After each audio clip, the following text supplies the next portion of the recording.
Eu só dei duas, só expliquei dois produtos. Não para dar.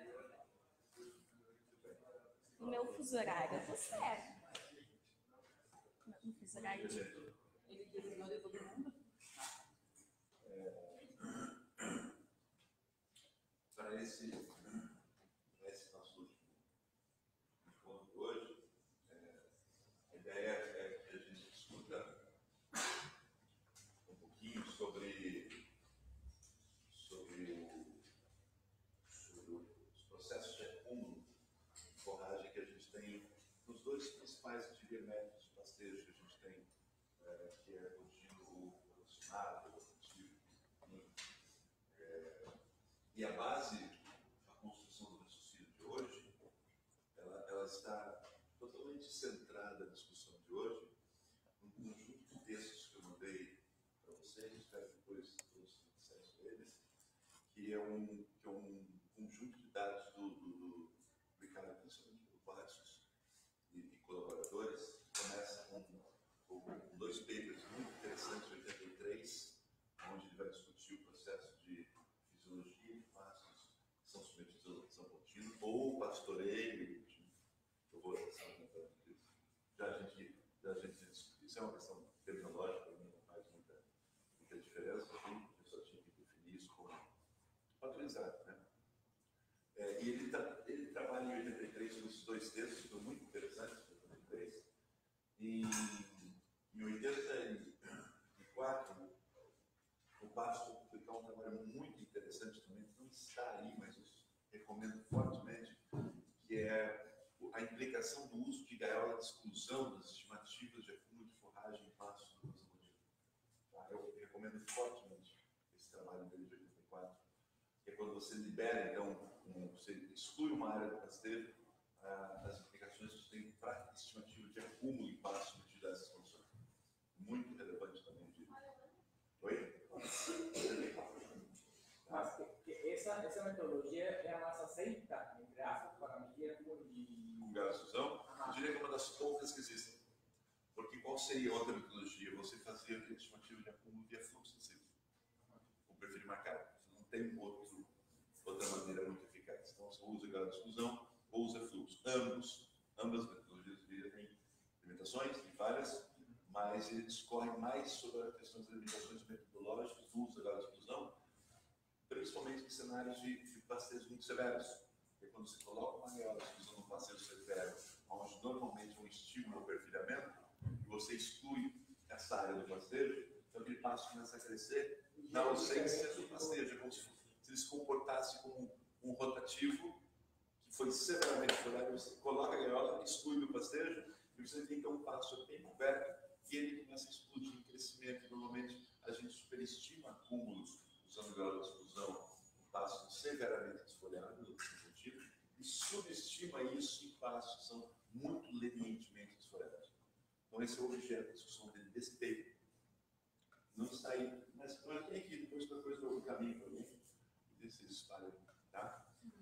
E tem outro conjunto de trabalhos dele de 88, que é onde ele faz essa mesma racionalização do processo de construção do acúmulo, com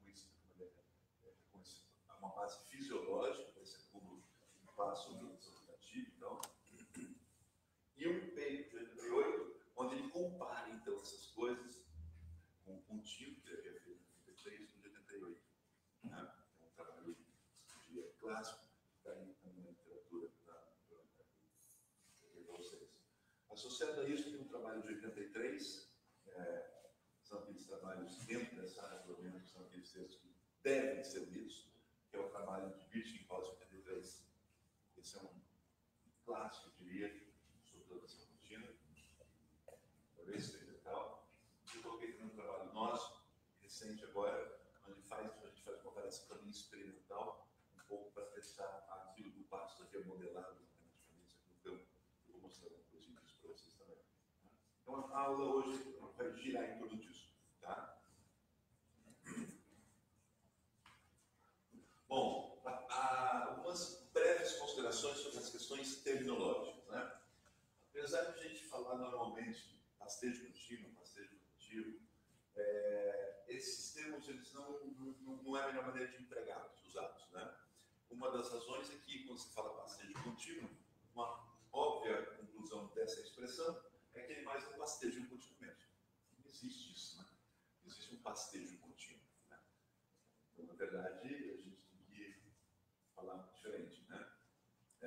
Há intermitências no processo de pastejo, mesmo quando os animais estão alocados em pasto continuamente, né?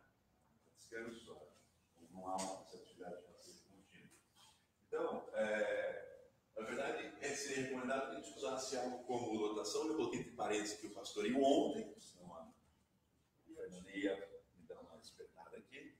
São os gaúchos. O pastoreio contínuo, lotação contínua, ou lotação, pastoreio rotacionado, intermitente, enfim, essas expressões seriam melhores, né?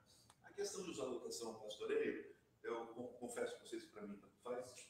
É mais uma questão, eu diria, eu entendo quando as pessoas dizem que a expressão lotação contínua pode ser usada no sentido de que elas tentam dizer que os espaços estão continuamente lotados com animais, mesmo com a carga sendo ou não variável. Porque como é que a gente expressaria isso, por exemplo, na língua portuguesa? Quando você faz um experimento onde você usa o pastoreio lotação contínua. Olha, eu usei lotação contínua, pastoreio contínuo, com taxa de lotação variável. Taxa de lotação muda. Mas existe uma contínua ocupação, uma contínua lotação dos espaços pelos animais. Desde minha parte, é absolutamente só uma questão das pessoas chegar numa tecnologia e para mim tudo resolvido. Não brigo por isso. Mas ter um pastejo, de fato, não é interessante. Porque mesmo no contínuo, existe uma rotação na disforia interfísica. Então, falar pastejo contínuo rotativo não seria apropriado. Sempre houve muita controvérsia na literatura sobre as vantagens relativas de um método sobre o outro.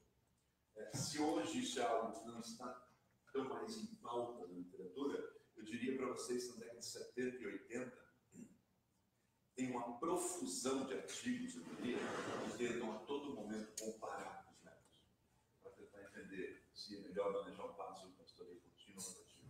Uma profusão deles, números, dezenas de trabalhos nessas décadas, 70 e 80 principalmente.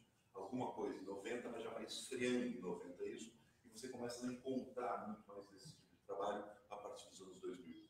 Tá? E a gente vai mostrar por quê. Principalmente o trabalho do Passo, de 88, vai colocando um ponto final nessa discussão, e a gente já vai ver por quê. Tá? E houveram, assim, inúmeras tentativas de comparação. Então, por exemplo, aqui tem uma compilação que eu fiz de trabalhos que tentaram comparar as duas coisas. Trabalhos que meramente se tentaram isso em diferentes lugares do mundo. Enfim, Nova Zelândia, nos Estados Unidos, Austrália, enfim, vários lugares onde o objetivo do trabalho era preparar métodos. Né? Então, você tem aqui os autores, o ano, aonde foi feito o experimento, a planta que eles utilizaram e os resultados que eles encontraram dentro daquele propósito de comparação de métodos. Então, existem inúmeros trabalhos.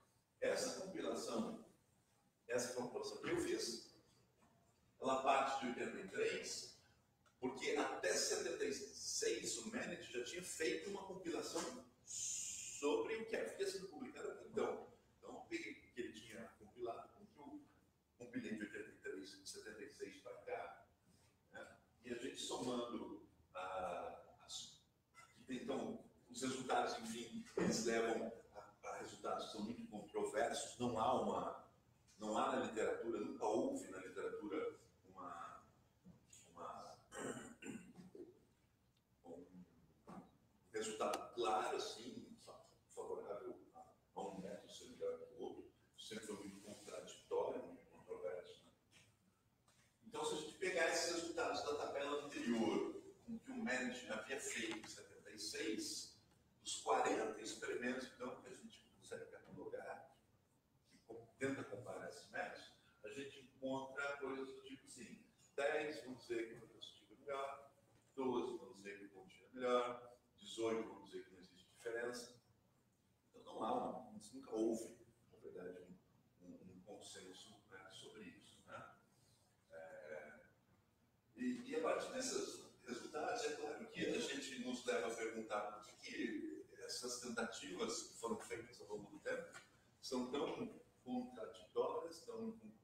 alternativas, não mostram nenhuma direção segura sobre o método, se potencialmente outras e por diante. Né?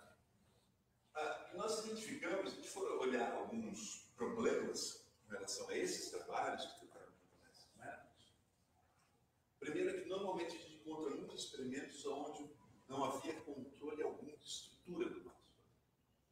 Tá? Então, há muitos experimentos em que são usadas taxas de lotação ou intervalos, por exemplo, fixos de pasteiro. É muito comum mesmo, você encontrar na literatura, por exemplo, experimentos que usavam taxa de lotação como variável controle. Tá? Então, o cara fazia um experimento assim, a variável controle dele era a taxa de lotação. Ela colocava 1 OA por hectare, 2 OA por hectare, ou 3 OA por hectare. Era a variável controle.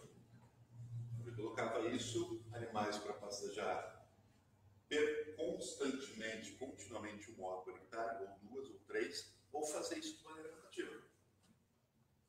Agora, claro, quando você usa variável, a taxa de lotação como variável controle, nós temos um problema.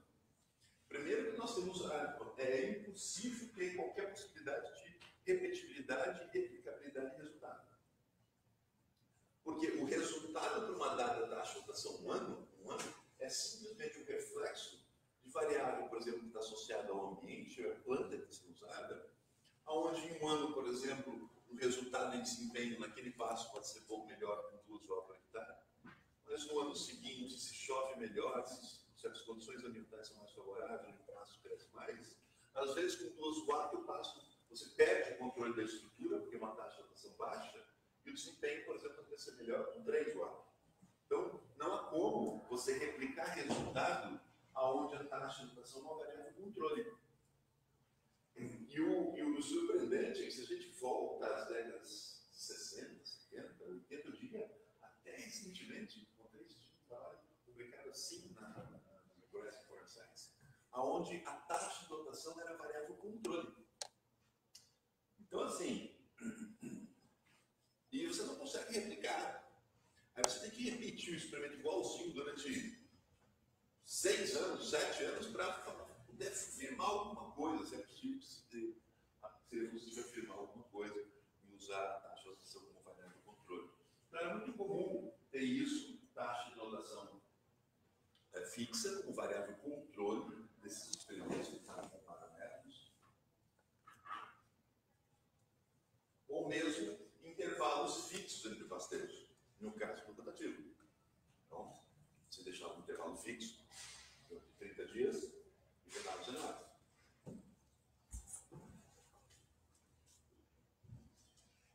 Olha, nem preciso dizer para vocês que definir um intervalo fixo entre as folhas é um complicador absurdo, porque, da mesma maneira, quando você usa taxa de lotação como variável de controle, usar intervalo fixo de descanso, você não tem a menor ideia, a menor noção do que vai se passar ao longo daqueles 30 dias.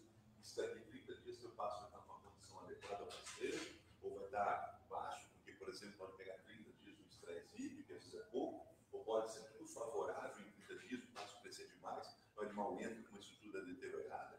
Enfim, não há como predizer. Né? Então, quando você usa taxa de lotação e intervalos fixos de pasteiro para fazer comparação de método, na verdade você não tem um padrão, uma base de comparação alguma. O resultado é simplesmente um produto do momento, daquela condição muito específica em que o experimento foi feito, que produziu um resultado impossível de ser replicado, impossível de ser reproduzido, impossível de ser concluído algo, mesmo porque é completamente difícil você elaborar uma hipótese, inclusive, quando a tua variável de controle é a taxa de lotação. Vocês me entendem? Qual é a hipótese que eu elaboraria para usar a taxa de lotação como variável de controle? Alguém poderia me falar um?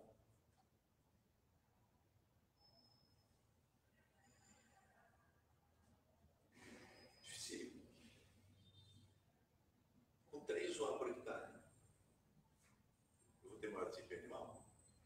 hipótese.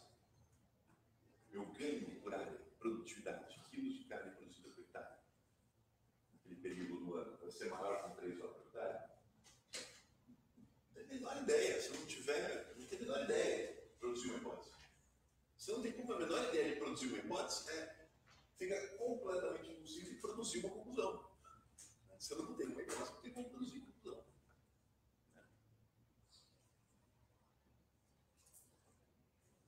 Isso é muito importante naquele livro. Isso é muito importante naquele livro da Popper, sobre a lógica da pesquisa científica, que é um dos pais desse método hipotético dedutivo, que traz a hipótese no centro da questão da formulação de problemas e de não ir para o campo sem antes ter uma hipótese bem concebida do que você pretende.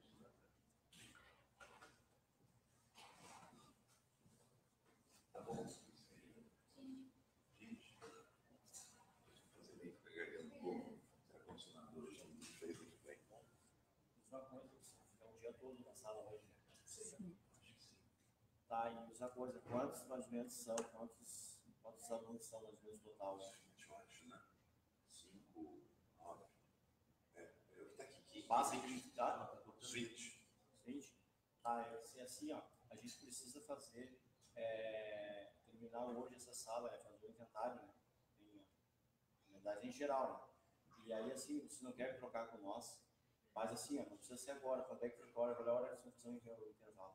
Preciso terminar de fazer hoje umas 9h30, 20h10. Tá. A possibilidade de trocar para a sala de defesa 1 são 25 lugares ali. É onde a gente estava ontem. Pode ser? Ali tem ar-condicionado. A gente é um pouco nômade mesmo. Não, tranquilo, mas a salinha é boa. Não, tô brincando. A gente tem alternado. Aí no intervalo a gente vai pra lá. A gente vai pra outra, então. sem problema. Aí tu pode trabalhar aqui se quiser. Não, eu falei, ó, eu deixo na feição para vocês. Já vou deixar o ar ligado, né? Tranquilo. Sem problema. Obrigado. Por favor. Então, esses são os principais problemas que fazem com que, eventualmente, naqueles resultados que eu apresentei para vocês, a gente favoreça ou não um método em detrimento de outro, dependendo do cenário que aquele experimento foi construído. Né? Então, essa ausência de possibilidade de reproduzir o próprio experimento é a limitação dele em si. Né? A limitação dele em si na própria comparação. Então, assim, fica complicado a gente querer pegar aqueles trabalhos e tentar ter algum tipo de conclusão. Pelas mesmas razões, eles são também bastante contraditórios. Isso, de certa forma, levou o professor Cláudio, por exemplo, de 85, a dizer que era principalmente necessário que essa comparação fosse feita a partir de um mesmo princípio, uma mesma base, que eu pudesse ter um padrão comparável entre ambos. Ou seja, quando eu vou criar um experimento para tentar comparar esses métodos, eu tenho não estabelecer uma variável controle como taxa de rotação, um intervalo fixo, eu tenho que pegar uma característica principalmente da estrutura da planta no pasto.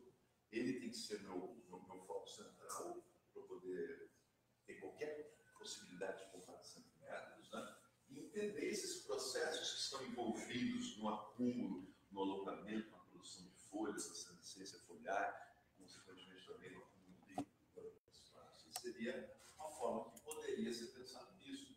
Então a gente precisaria, para poder ter algum tipo de comparação entre eles, estabelecer uma condição ótima, por exemplo, de utilização para ambos, que poderia ser uma característica convergente, por exemplo, da estrutura do pasto, poderia ser a altura, onde a altura integra diferentes atributos estruturais que são muito bem-vindos quando a gente quer comparar algum tipo de método ou usar métodos para rastreio sobre contínuo ou funcionário.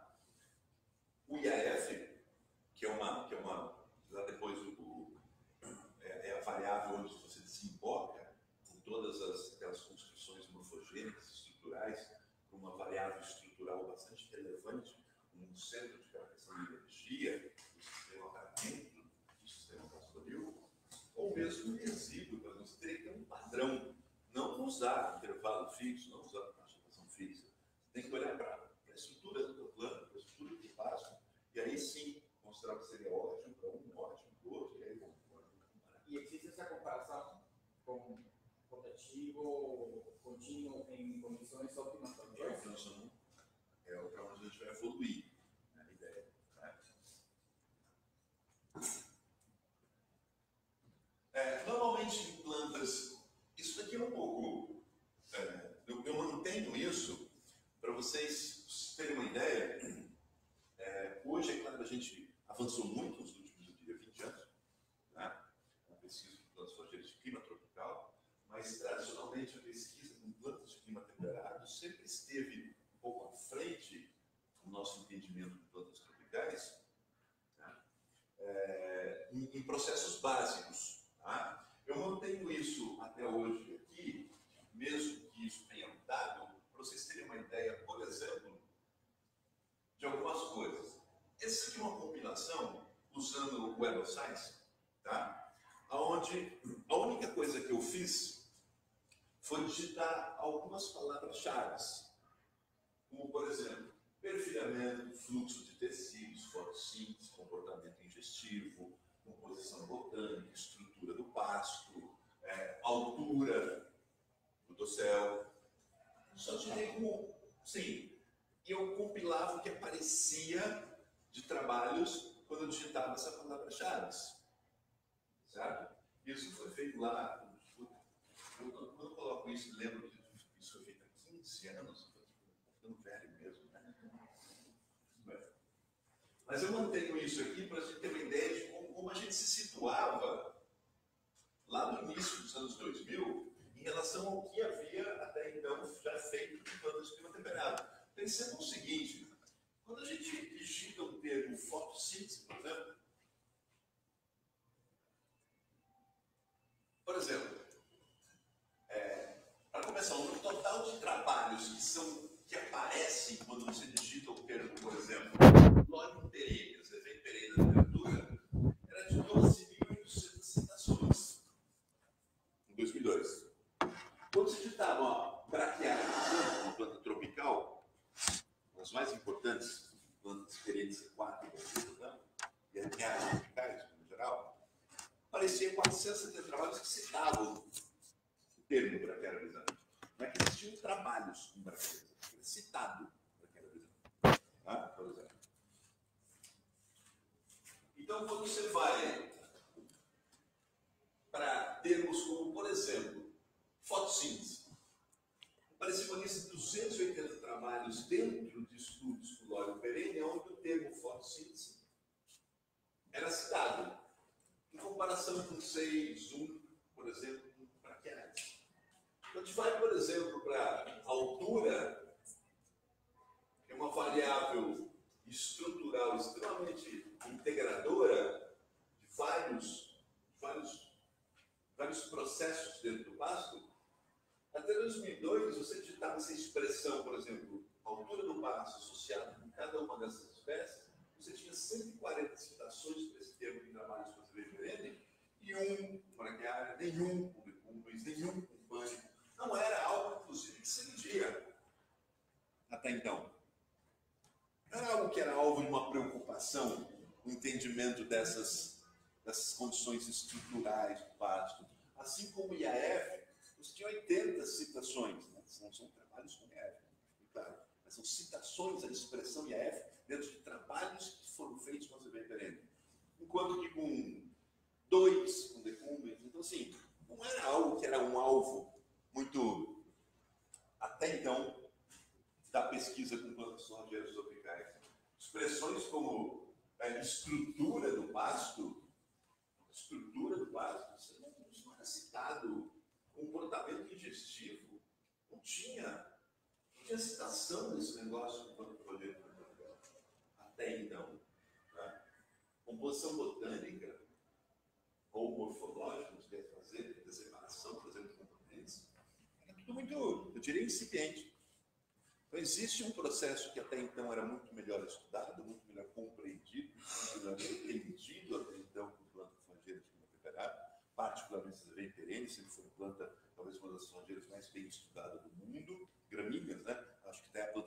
gêneros mais estudado no mundo é a alfafa, tá?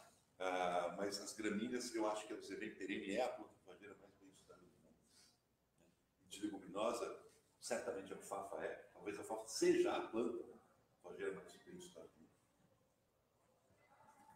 Então nós tínhamos um vazio, eu diria, de conhecimento dentro desse ambiente tropical, com questões que eram chaves para qualquer tipo de comparação. Então, se você não conhecia a planta, como é que você já ia colocar no campo um instrumento para comparar que método era melhor se nem a planta direito se conhecia?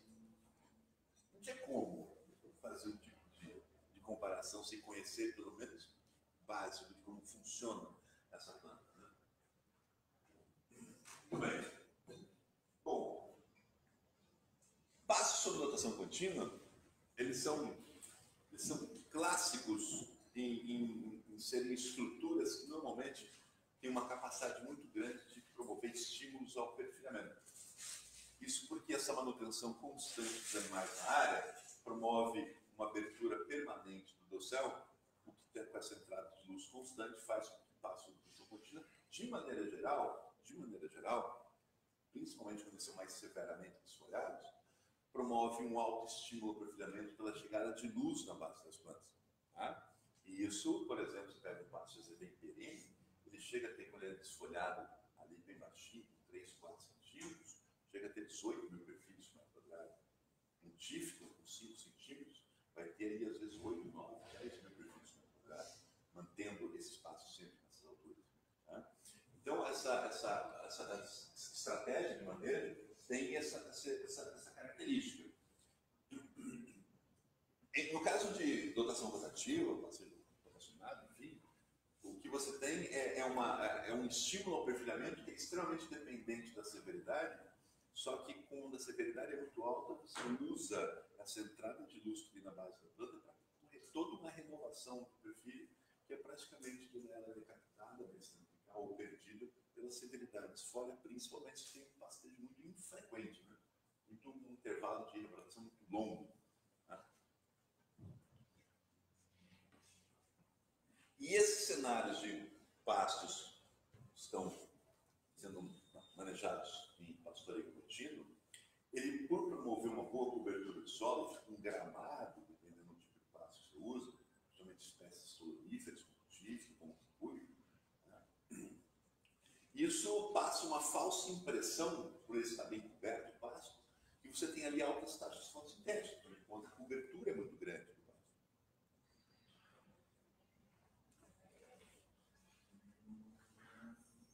Porém, muito bom esse negócio aqui, gengibre. Gostei disso. Essa boa cobertura de solo passa uma falsa impressão de altas taxas fotossintéticas. Mas preste atenção nisso aqui, né? Quando você tem um pasto que está sendo mantido com uma boa cobertura de solo e passa essa percepção de uma alta taxa fotossintética, muitas vezes uma grande proporção daquilo que você enxerga com boa cobertura, por exemplo, é formado por uma quantidade grande também de farinha, que possui uma taxa fotossintética muito pequena. Olha isso aqui que interessante. Se a gente pegar a contribuição de diferentes categorias de folhas, aqui nós temos folhas em expansão, a folha mais jovem completamente expandida, aquela que está com a lígula projetida exposta, a folha madura com a folha mais baixa, ou a bainha. Perceba a contribuição de cada categoria, tá, desses componentes, ou dessas categorias, para a área foliar. Então, por exemplo, a folha em expansão ela contribui em torno de 16% para a área foliar ou para o IAF. Tá?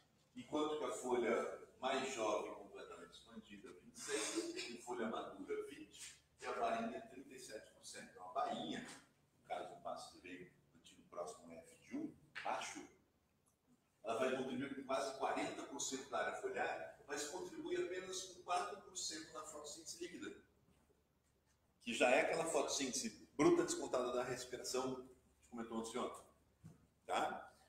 Enquanto que as folhas em expansão e as folhas mais jovens, completamente expandidas, juntas elas representam quase 80% 80% da fotossíntese líquida.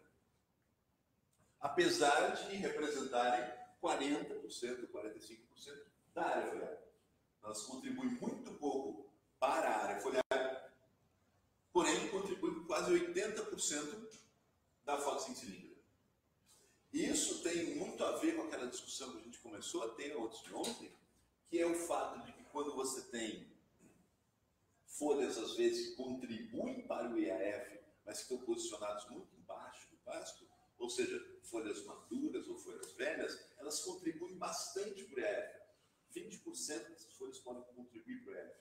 No entanto, elas contribuem muito pouco para a fotossíntese, porque elas estão sombreadas e acaba tendo uma eficiência fotossintética em termos de gramas de CO2 fixado por metro quadrado por hora, muito pequena comparada com as folhas que são no topo do céu, que são as folhas que estão expandindo, ou a última folha completamente expandida. Isso aqui é crucial para a gente entender por que existe, então, essas situações onde eu tenho IAF alto.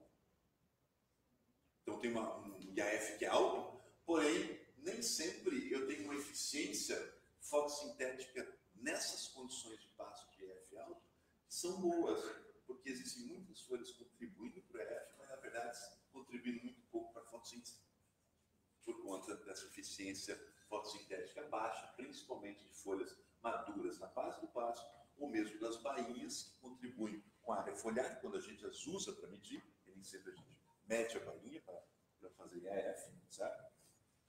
Mas com eficiência irrisória a bainha, por exemplo. Bainha, por isso que muitas vezes a gente nem usa a bainha para fazer avaliações de IAF. Destaca a lâmina, olhar e esquece a bainha. Coloca a bainha como um componente de pseudocombo, vai lá somar ela com pseudocombo e combo, por exemplo. Professor, e a F1 é próximo de 10 centímetros? Mais baixo, no caso da hiperene é muito mais baixo. E F1 seria, sei lá, 2, 3 centímetros. Mas a hiperene é porque ele perfila demais, de forma bem baixinho. E F1 é bem baixinho. Muito mais baixo que 10. 10 seria um passo muito alto em exame hiperene, eu diria. Seria um IAF próximo, sei lá, 4, 5. Bem baixo no passo. Gramado de futebol.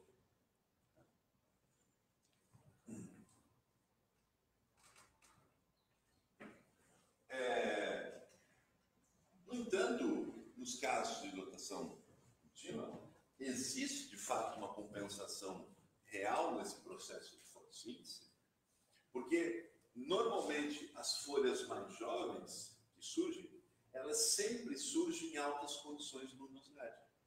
É por isso que quando a gente volta aqui e pega, por exemplo, a folha de expansão, ou mesmo uma folha mais jovem, completamente expandida, elas apresentam uma fotossíntese líquida que representa muito, porque essas folhas sempre estão sobre altos níveis de radiância, no caso do espaço, certo? Então, apesar dessa pequena contribuição para a área foliar, o fato delas crescerem em condições de alta radiância e alta luminosidade faz com que elas tenham efetivamente uma alta eficiência fotossintética, uma alta fotossíntese líquida.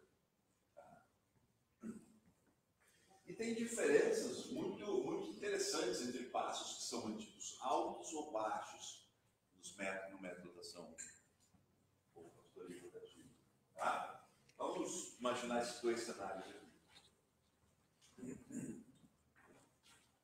Se tu escrever para a esquerda do risco, eles enxergam. Não faço assim, vai, você pode escolher.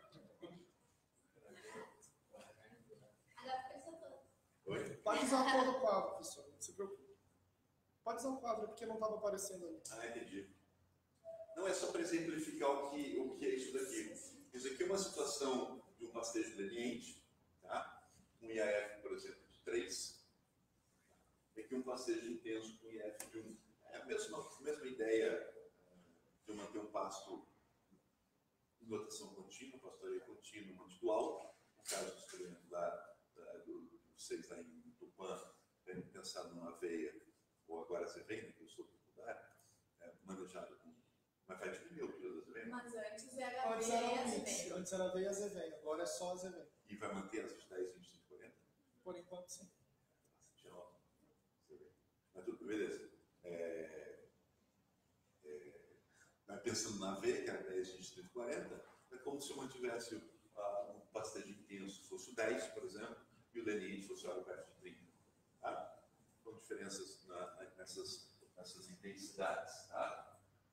Bom, se a gente pegar vários processos, por exemplo, envolvidos para entender o que está acontecendo do ponto de vista fisiológico no pasto mantido num IAF baixo ou alto, e a gente for medir coisas como fotossíntese bruta, respiração, ou crescimento e respiração radicular, quanto daquela fotossíntese bruta, ou quanto do carbono fixado é usado, por exemplo, para crescimento e para respiração radicular, ou para a própria respiração da parte aérea, ou quanto é consumido aquele carbono fixado e quanto vai para a senescência e morte. O que a gente tem é algo mais ou menos assim. Aqui a unidade está em quilogramas de carbono fixado por hectare por dia. Tá? Então, em um pasto que tem um IAF mais alto, você tem uma fixação em torno de 300 quilos de carbono por hectare por dia fixado nessa condição de IAF mais alto. Pasto contínuo, condição contínua com IAF mais alto. Já no pastejo mais severo, essa fixação reduz, porque a fotossíntese bruta, como o IAF é menor, a fotossíntese bruta cai. Tá? Então você vai isso para 209, ou em torno de 70% da eficiência em termos de fotossíntese bruta de um pasto mantido um IAF mais alto. Mas percebo que, mesmo sendo, eu tenho um IAF que passa de 1 para 3, eu triplico o IAF, eu estou triplicando o IAF, mas vejam que eu não triplico a fotossíntese, por aquelas razões da estrutura do tipo de folha que está posicionada ao longo do docel, certo? Ou seja, quando eu aumento esse IAF, eu torno folhas mais sombreadas e não consigo manter um aumento linear nesse processo de fotossíntese bruta. O último, máximo 3. Em cada período. Mais que isso aqui eu tenho. E antes ou amanhã. Então não existe uma relação direta aí. Não é direta. Não é direta para aquelas razões anteriores. Tá? Porque aqui um IAF baixo, não se esqueçam que todas as folhas estão sobre altos níveis de radiância. Então existe uma fotossíntese líquida, eu diria, que é bastante positiva. No caso de um pastejo leniente, com IAF mais alto, ela aumenta. Mas percebam que você triplicou o IAF, mas você aumenta em 45% aproximadamente a fotossíntese bruta do céu, mesmo triplicando o IAF. Por quê? De novo, porque as folhas mais lá embaixo estão contribuindo um pouco para essa fotossíntese. Tá? A gente vai ver isso aqui, ó, na respiração, por exemplo. Ó. Então você, enquanto no pastejo leniente, você aumenta a respiração por conta justamente dessa maior quantidade de área foliar que tem para respirar. Tem mais tecido para sustentar vivo, certo? Então a respiração é maior. Enquanto que num pasto mais baixo, a respiração também é menor, porque é uma menor quantidade de tecido vivo necessário para você manter vivo. Tá? Apesar disso, eu percebo que do lado aqui está esse valor bruto expresso em porcentagem. Então aqui, isso é 100% da fotossíntese bruta no caso de um pastejo leniente, e isso aqui é 100% da fotossíntese bruta no caso de um pastejo tenso. Não é a proporção em relação a esse, em relação a ele próprio. Então, desses 209, por exemplo, que é fixado de carbono, sem descontar a respiração, 81 desse carbono vai para as taxas respiratórias. Eles vão, esse carbono, 81 quilos desse carbono fixado via fotossíntese bruta, vai para respirar tecido, o que equivale a 39% desse valor aqui. Então, aproximadamente 40% do que a planta fotossintetiza, 40% é usado para manter as taxas respiratórias dos próprios tecidos. Tá? Aqui, ó, vai um pouco mais, porque tem mais área foliar para manter viva, para respirar, tá? Para ter lá oxidação de carbono, ciclo de Krebs. Tá? Então, mas isso equivale também em torno de 35%. Ou seja, a proporção da fotossíntese bruta que é usada para a respiração, percebo que ela é proporcional à área foliar que tem que ser mantida.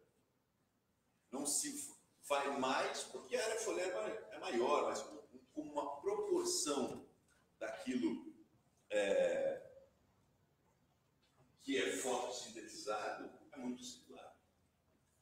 Quando vai para crescimento radicular, também vai mais aqui, mas a proporção é exatamente a mesma daquilo que é fotossintetizado, ou a fotossíntese bruta. Então aqui eu tenho 21 quilos direcionado para a parte de crescimento e respiração de raiz, que equivale a 10% do bruto fotossintetizado, e aqui vai 30% ou também 10%.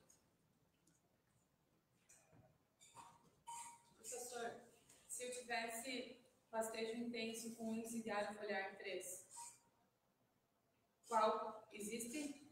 É que essa situação eu diria que é paradoxal. Porque assim, como é que você mantém um pastejo intenso com IAF3, por exemplo? Não, porque a minha pergunta seria, continuando a pergunta, se tivesse índice de área foliar 3, qual seria esses valores, assim, eles seriam próximos, seriam muito diferentes? Ali na respiração, tipo, 39%. Se por acaso existisse, entendeu? Desculpa, eu não entendi a pergunta. Porque assim, com o índice de área foliar 3, no leniente, digamos, a respiração ali é 35%. Certo. Se tivesse a mesma coisa, no índice de área foliar 3 com pastejo intenso, em vez de 39%, quanto que seria? Mas é que esse cenário não Não consigo existe. construir. Talvez só se fosse uma Se outra eu fosse espécie. outra espécie. Mas acho que nem assim. Não tem como construir um cenário desse. Porque, veja, qual é a ideia aqui? A ideia é que quando a gente fala, por exemplo, em É o que intercepta. Então, isso aqui, por exemplo, IAF igual a 1. Quer dizer, o IAF 1 ou 3, na verdade, é só uma maneira de eu dizer o seguinte: eu estou trabalhando com pastoreio contínuo, com metas de manejo que são absolutamente contrastantes. É isso. Então, no caso aqui é 1 e 3, poderia ser 1 e 3 também para o pasto tropical. Só que a estrutura seria diferente de um IF1. Por exemplo, o IF1 talvez, em uma planta como um braquiária, seria uma altura de 7 centímetros, por exemplo. 15 de referência, 2. Então, depende. Né? Então, aqui quando eu tenho esse outro cenário, por exemplo,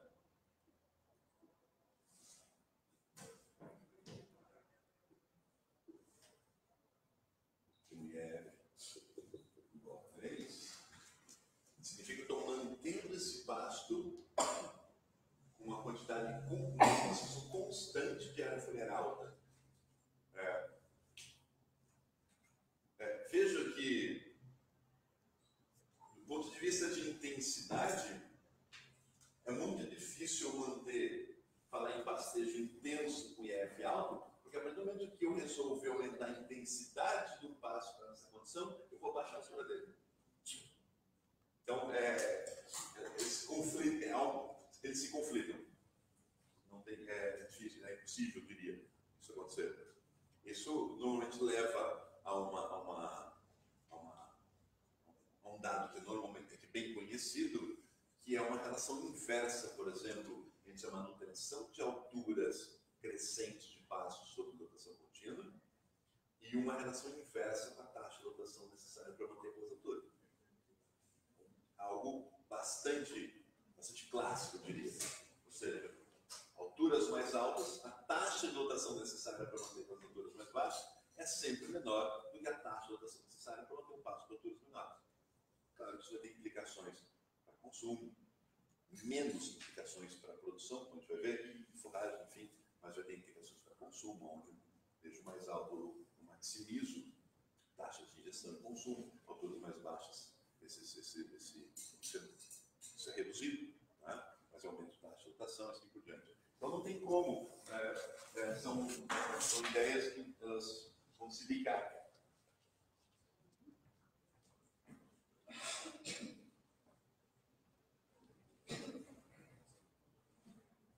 Então veja bem, isso aqui, esse consumo, entendo como sendo a remoção de tecidos em termos de quantidade de carbono que é retirado da área. Veja que para manter então um pasto sobre as folhas lenientes, normalmente pela taxa de lotação ser menor, para manter ele, essa leniência dele, ocorre em relação àquilo que é fotossintetizado bruto, uma remoção de mais ou menos 13% daquilo que é fotossintetizado bruto. Enquanto que, para manter esse espaço mais severamente desfolhado, a proporção daquela fotossíntese bruta que é removida, ela aumenta, como retirada do material. Isso é explicado por esse aumento na taxa de lotação necessária para manter esse espaço contido em F mais baixo. Tá? Então, aquilo que é fotossintetizado bruto, uma proporção maior acaba sendo removido. Vamos tomar um pouquinho de cuidado com esse dado para que isso não possa ter uma interpretação equivocada. Então, nós vamos falar disso mais para frente, que dá a impressão, nesse caso, que o consumo é maior com um IAF muito mais restrito, muito mais baixo. Porque ele está dizendo da proporção da fotossíntese bruta, não descontado a respiração, não descontado o crescimento radicular, não descontado o que é perdido por senescência e morte, que é removido. Tá? Um pouquinho de cuidado com essa informação por enquanto.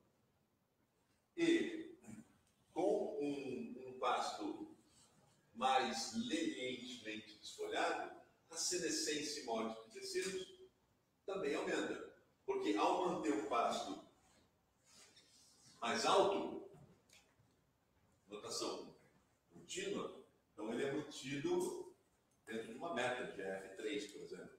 Tá? Então existe um processo, no caso da notação contínua, onde você tem a formação de novos tecidos, aqui embaixo tecidos senescendo, aqui forma a folha, aqui a folha senescendo. Então, em manejos lenientes, normalmente as taxas de senescência também aumentam.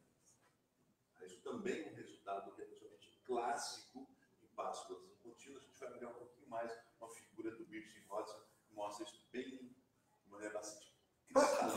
Isso faz parte da justificativa da filosofia australiana, irlandesa de manejo do pasto.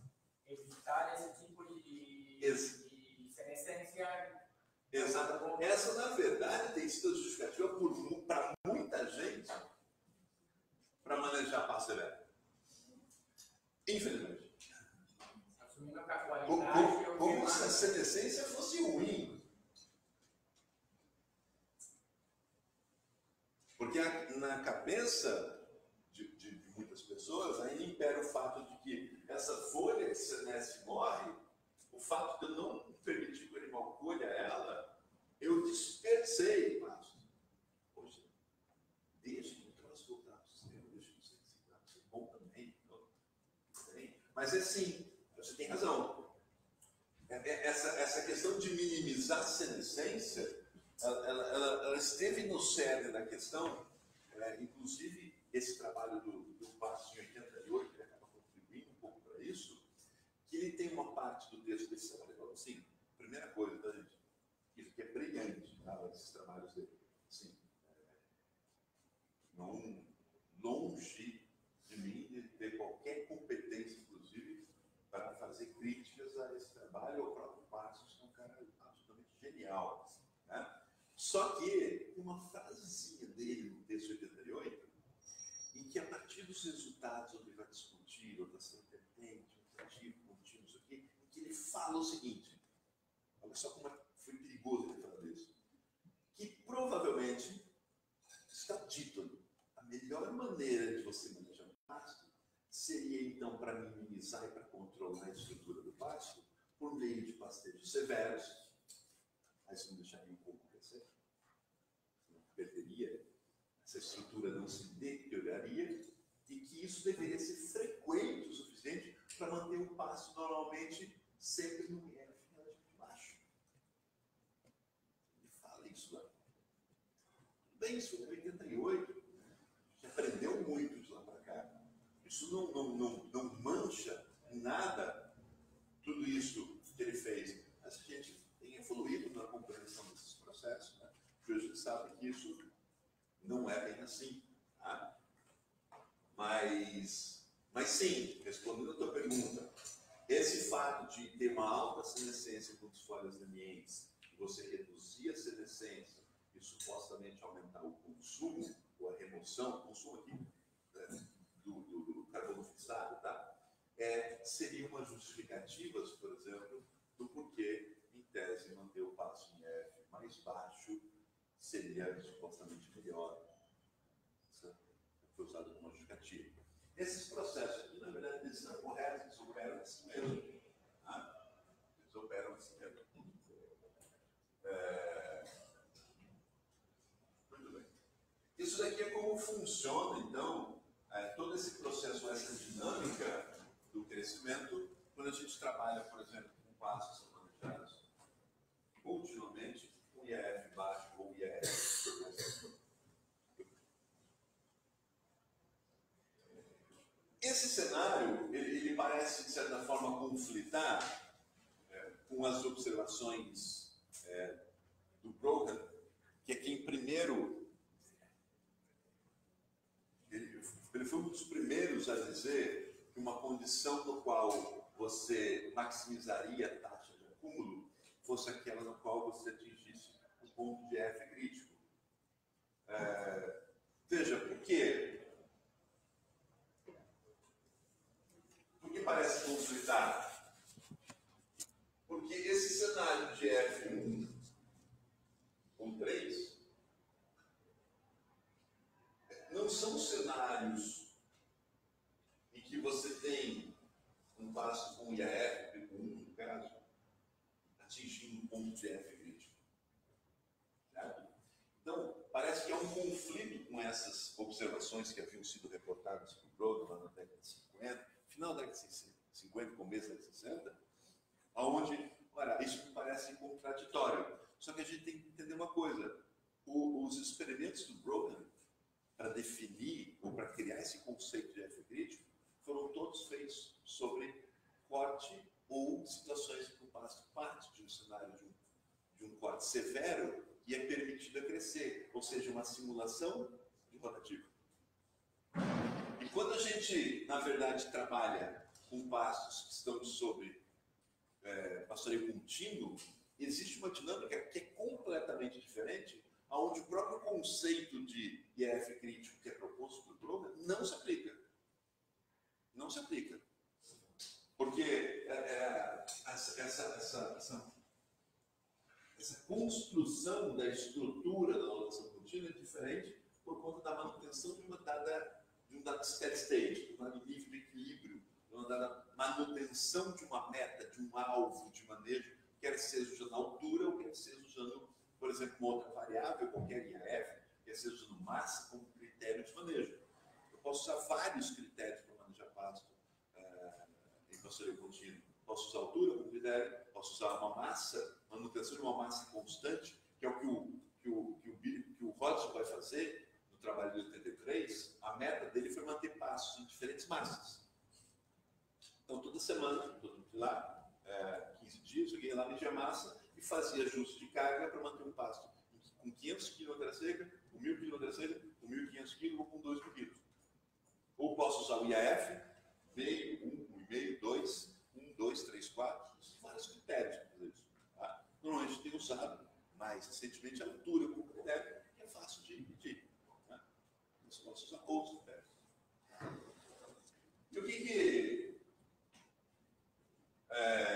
acontece durante um processo de rebrota, durante um processo de crescimento?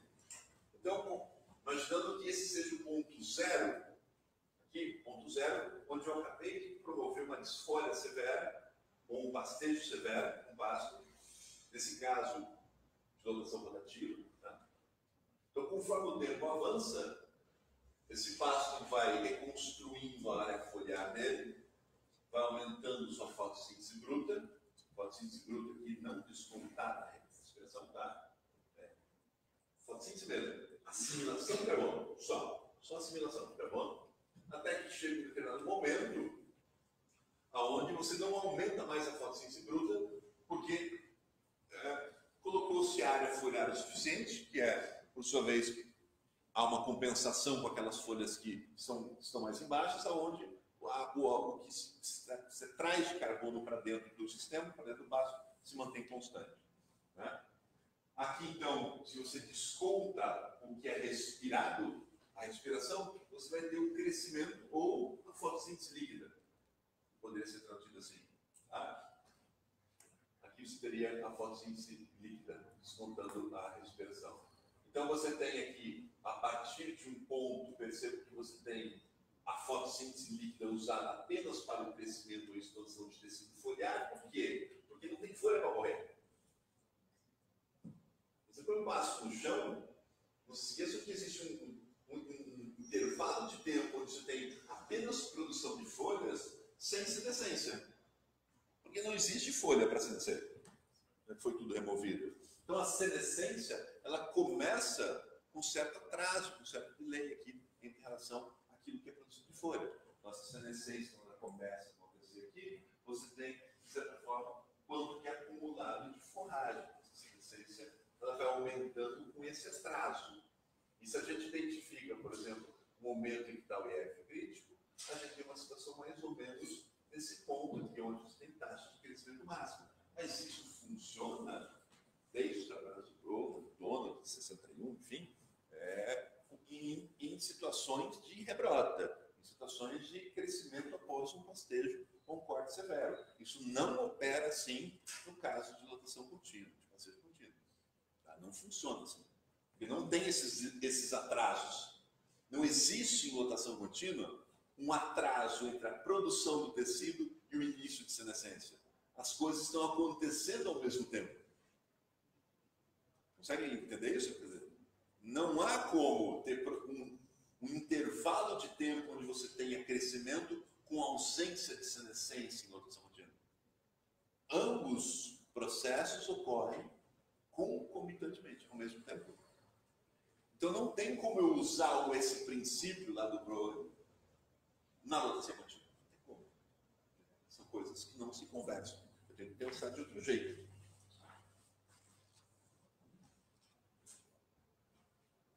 Nos casos, então, de lotação contínua, tem diferenças fundamentais entre isso. Eu acabei de dizer, isso aqui, mas eu acabei de dizer. Aqueles mantidos no NAB-IAF, ou numa dada altura, ou numa dada máxima. Tá? A dinâmica, então, eu antecipei, está escrito. Não tem nada diferente do que eu já tinha dito. Então, no IAF alto, né, normalmente é inevitável que uma pequena proporção do tecido tenha que ser colhido em relação à massa. Olha, a única maneira de manter um pasto em lotação contínua alto é eu não remover uma grande proporção da massa, senão eu vou reduzir o IAF. Né? Então existe uma dinâmica interna aqui nessa estrutura, onde eu tenho esses processos ocorrendo simultaneamente de crescimento e morte do tecido. Tá? Uma grande proporção vai permanecer no pasto, contribuindo com senescência. Percebam que hoje a gente sabe que nos casos de lotação rotativa, com disfólias delineantes, pouco severas, isso também acontece. Porque, olha... Na verdade, o rotativo é um conceito que pode ser contínuo rotativo, né? É a mesma ideia, porque assim... Porque mesmo pelo nativão, nas ofertas de 12, os animais chegam a demorar 20 dias, às vezes, para revistar um perfil. Então, é como se fosse uma divisão que não está constantemente sendo pastejado quanto disso, né? Não existe pastejo contínuo. É um rotativo mesmo no contínuo. Sim, sem dúvida. No contínuo, pastoreio continua sendo rotativo. Você pega, por exemplo, um pasto de braquiária manejado em pastoreio contínuo, mantendo em 20 ou 30 centímetros, o intervalo de visitação em perfil individual, ela gira entre 17 e 26 dias. Há uma rotação de desfolhe em perfis individuais.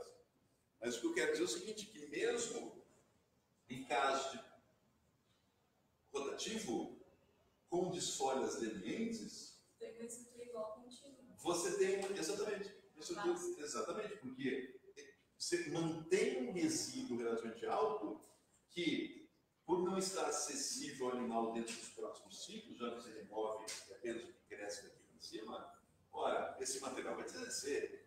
Então você aumenta também a senescência. Só que como você aumenta proporcionalmente mais o crescimento ou a produção de folha, quando você desconta aquilo que produz folha daquilo que senesce, apesar da senescência ser maior, o balanço líquido entre esses dois processos é positivo. Mas o que eu quero dizer é que tanto contínuo com IAF mais alto, quanto rotativo com desfolhas lenientes, a senescência é sempre mais alta. E hoje é muito claro que a senescência é um processo completamente inevitável, inclusive para você manter altos níveis de acúmulo líquido. Porque a ideia de manejar um pasto severamente, com a pretensão de colher a maior proporção daquela massa disponível, não daquilo que foi acumulado, mas daquilo que está ali, daquela energia e potencial contida ali, tem um impacto negativo absurdo, tanto nos processos de acúmulo do pasto, é ruim para o pasto, e penaliza demasiadamente também o indivíduo animal. Porque ele é forçado a se apresentar, se aprofundar em estrutura de pasto.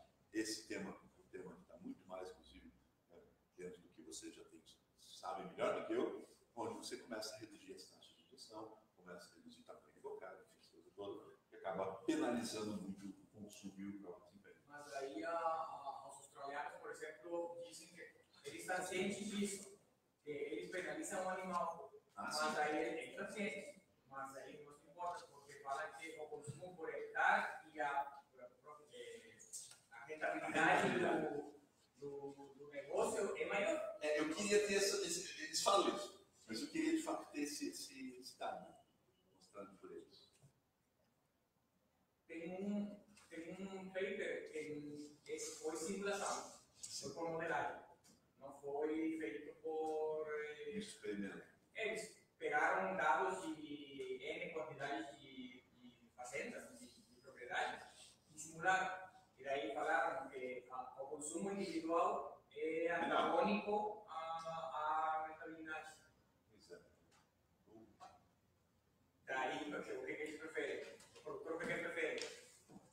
Dinheiro ou que a vaca Teve um australiano visitando a gente uma vez, ele olhou um experimento que a gente estava tocando com o cuio. Ele viu um passo de cuio nosso com 20, 25 centímetros, achou alto demais. Eles queriam que ele transporte no chão. É que aí depende também, na verdade, numa fazenda, se há uma exploração, tu vai ter mais de uma estratégia.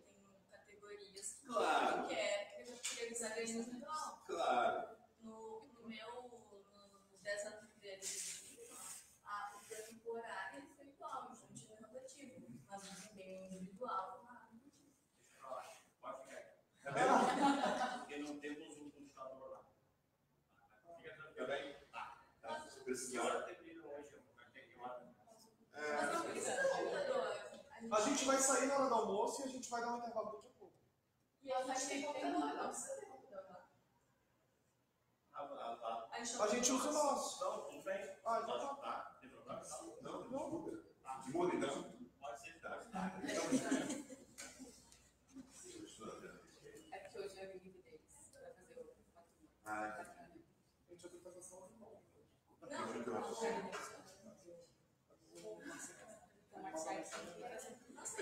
outro está discutindo o desempenho individual no temporário. Aí a gente acha que mais, por exemplo, nativão, todos os experimentos que a gente faz, a gente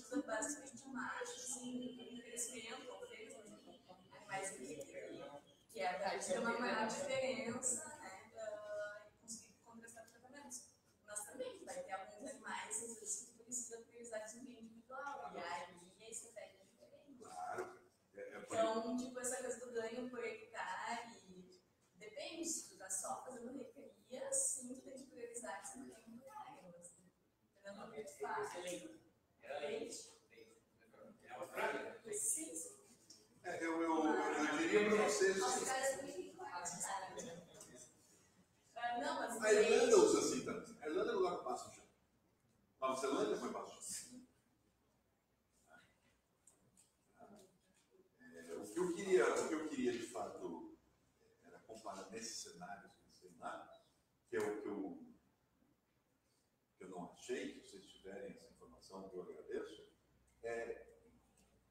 são os resultados dos experimentos que eles comparam evitar esse nível de disforia severa no caso de cerveja, comparado com esse nível tão intenso absoluto. Pois é, isso que eu estou dizendo. Eles comparam no sentido, dois sentidos. Não é muito no chão. Então, normalmente eu costumo dizer que isso a gente vai conversar mais para frente, mas que você não tem como descolar o manejo do vaso do propósito.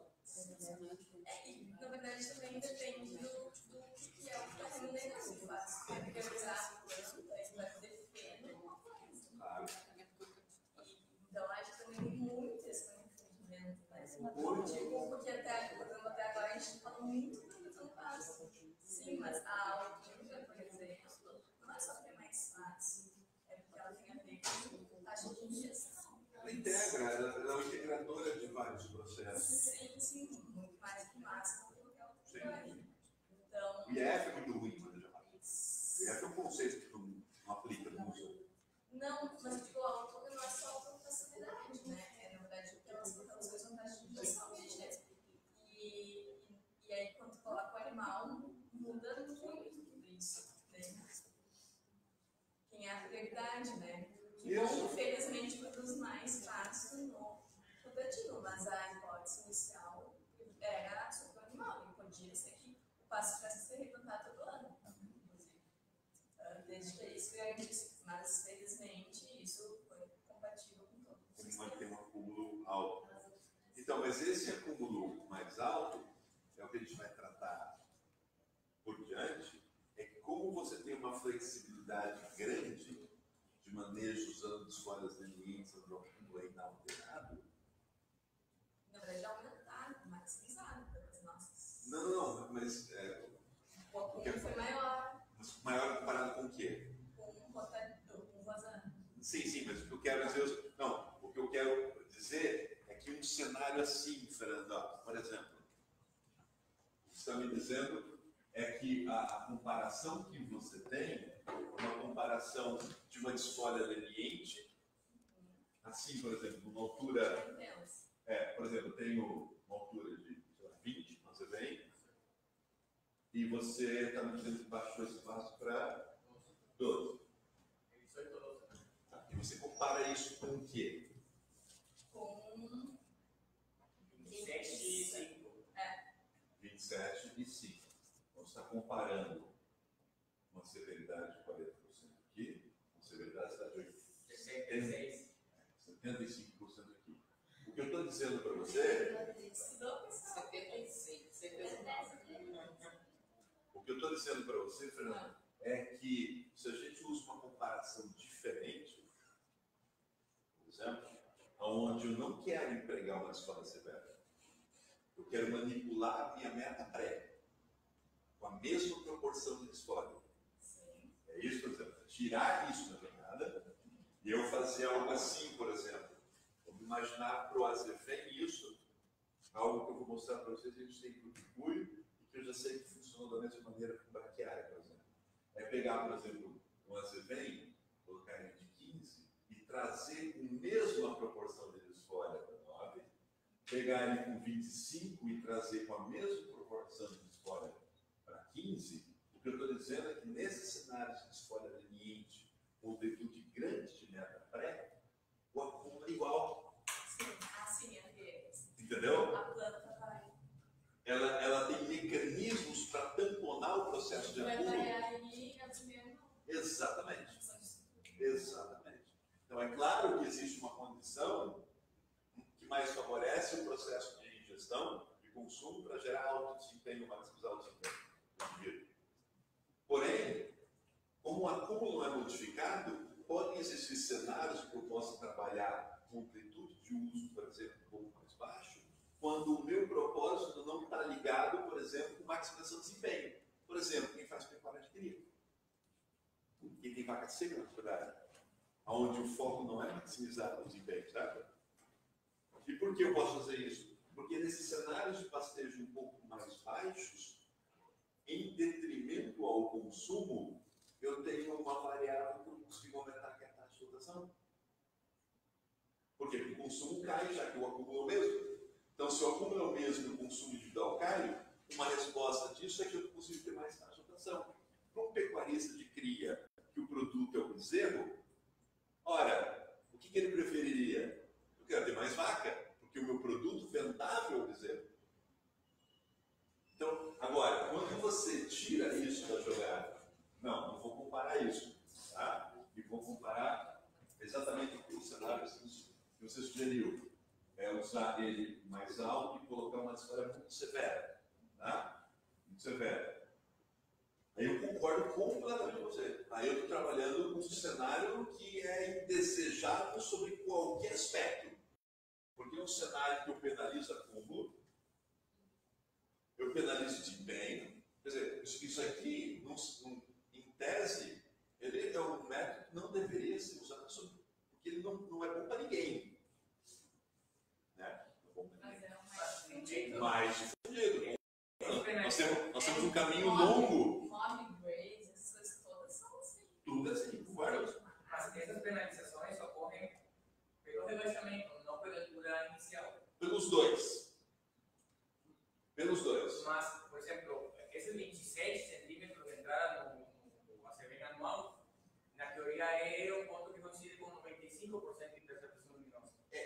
E daí, nesse sentido, a justificativa é, tu não penaliza quando tu entra, tu penaliza a partir de esse 25 centímetros, se rebaixa com um ponto onde não tem como se defender. Sim. Por exemplo, depende. Você está falando do crescimento.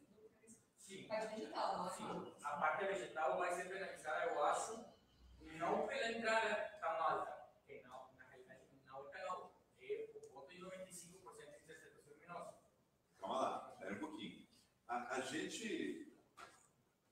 gente fez algo similar no ano passado, medindo também pontos de interceptação de luz, com um pasto bem denso do Azerbaijão, com bastante N, e a gente teve interceptação de luz próxima a 20 centímetros no Azerbaijão, um pasto bem denso. Além disso, independente de ter ou não competição por luz, o Azerbaijão anual começa, assim, a Broken Line deu exatamente com 17,9 centímetros para alongamento de como. O alongamento de como que vem sendo mantido muito baixo, quando você sai do Azerbaijão de 8 centímetros, ele praticamente não expande o pseudocombo. Está na ciência rural, 2016. Então, o gráfico é bem assim. Porque eu fiz a árvore da decisão com os meus dados desses 10 anos e deu 18 centímetros. Certo. Então, não está aqui, mas depois qualquer coisa eu mostro para vocês. Então, assim, a gente foi medindo o alongamento do pseudocombo a partir do passo de 8 centímetros também. E era um passo que não tinha competição por luz. Ele era aberto, a gente plantou em linha, e a gente não conseguia pegar a interceptação de luz alta, teria que esperar ele crescer muito. Por isso, sim, a gente toma muito cuidado, eu comentei com vocês antes de ontem, eu diria, eu acho que eu não sei mais como foi isso, que muito cuidado com que o conceito de F crítico não é a mesma coisa que o momento que o pasto intercepta 95 de luz, ou seja, a área foliar necessária para interceptar 95 de luz não quer dizer que quando você mede um pasto interceptando 95 de luz incidente, aquilo que você separa de folha é o EF crítico. Isso é uma coisa. Segundo, luz em pasto é um troço assim, eu particularmente tenho evitado fazer isso, tenho usado mais isso como indicativo de algumas coisas, para eu ter um balizamento do que a gente faz, porque assim, Kikuyu, por exemplo, se você pega o aparelho de luz, coloca embaixo daquela estrutura de cubo bastante, como um colchão, e coloca ali embaixo o sensor, é capaz de Kikuyu interceptar 95 de luz com 10 centímetros. Então, em planta ciclonífera isso é complicado. E aí você vem, se você tem um paciente que não está totalmente denso, é capaz de você pegar a interceptação de luz 95 com 30 centímetros. A gente estava lá com com 25 centímetros que estava interceptando 85 de luz. Porque era plantada em linha. Então tinha 17 centímetros de espaçamento entre linhas, mesmo colocando o aparelho assim, atravessado com a gente, não pegava isso. Agora, quando eu fiz uma semeadura lanço, uma densidade altíssima de semente, com muito N, aquilo formou um dossel muito fechado. Na hora que você bota o aparelho de luz, ele me dá interceptações de luz 95 próximo a 20 centímetros, a 21 centímetros, que era muito denso. Mas por que a gente foi falar disso? Você falou disso porque você perguntou qual era o mais impactante, né? Eu diria que o impactante é o resultado, é o produto de ambos. Mas certamente, como efeito isolado, a severidade alta é o que mais penaliza. Um efeito isolado. Você tinha que escolher um. Severidade. Então, 95% de interceptação luminosa não é indicativo do IAF crítico. Exatamente. Quer dizer, o valor, você está com pasto.